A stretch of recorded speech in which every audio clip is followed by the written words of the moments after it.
need to regard all of these old ones as being prospects that still are legitimate that have kind of fallen through the crack. One common way that this is done would be to look at the reference of that last call and say, let's eliminate the ones where the reference indicates, well, they were called, and a determination was made there that they're not a legitimate prospect. That's a good way to branch off from here, actually. So let's clone this, and I'm cloning it partly just because I'm sort of changing directions a little bit, but I'm still interested in knowing not just if they're a prospect, have they not been called, but are they actually legitimate? Well, let's see what the reference is for that last call that we have from them. And so, of course, we can just pull the reference field in because we've got just the short reference. And, of course, by pulling it into the third position here in the row area, these are still sorted by date.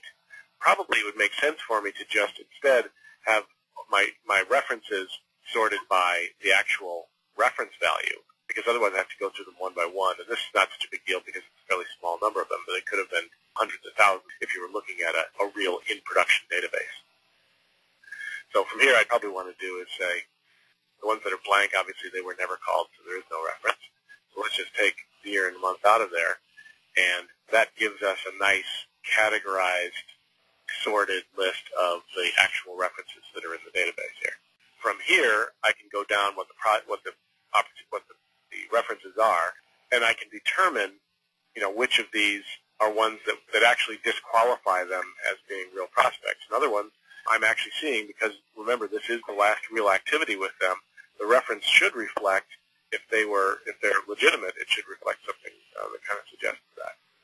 And by the way, that's why in my own book, I really strongly recommend that when, this is just a process thing, when people complete outbound calls, I think it's important for the reference field to either use a drop-down list that has a set series of possible values in it, so that a list like this is reasonably short and can be gone through, and from a sales management point of view, it's possible to select different groups of them that make sense, or to have a different rule that says go ahead and write whatever reference you want in there, but make sure that the reference tells how you left things with them, not what was your purpose in calling. And when I say that, I want to go back and, now this is just sort of general history, or excuse me, general goldmine advice here. But I have always believed that the way goldmine works best is if you go to the history tab and you just look down the references, you actually get a short and kind of punctuated history, real history of what has happened with this customer. And you don't have to go through and open them up one by one. You don't have to read the detailed notes in there because that's too long. An efficient salesperson doesn't have time to go through and read lots of history narrative. They should have it all right there, just kind of indicating in a few words what each of these different interactions involve.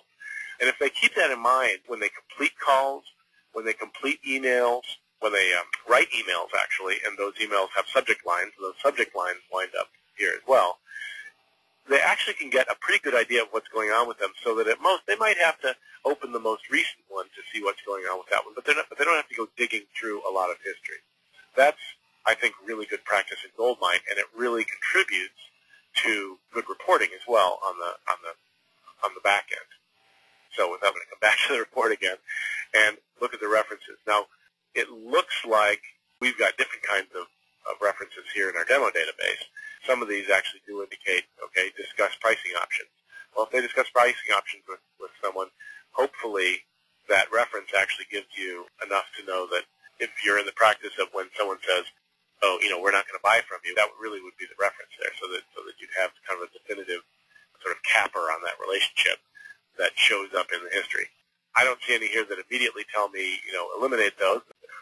Reference line, that's just sort of a generic thing. But so this represents two records here that have this as their final reference line under calls. Let's say we determined that those would be eliminated from our group. Then, of course, all we really need to do is hide those to remove them. So when I hit hide here, of course, it's going to reduce the overall number of fallen through prospects from 35 down to 33. So I've done that, and you see we've now got 33 here. So the idea here, of course, is the next steps are how are we actually going to take action on this situation?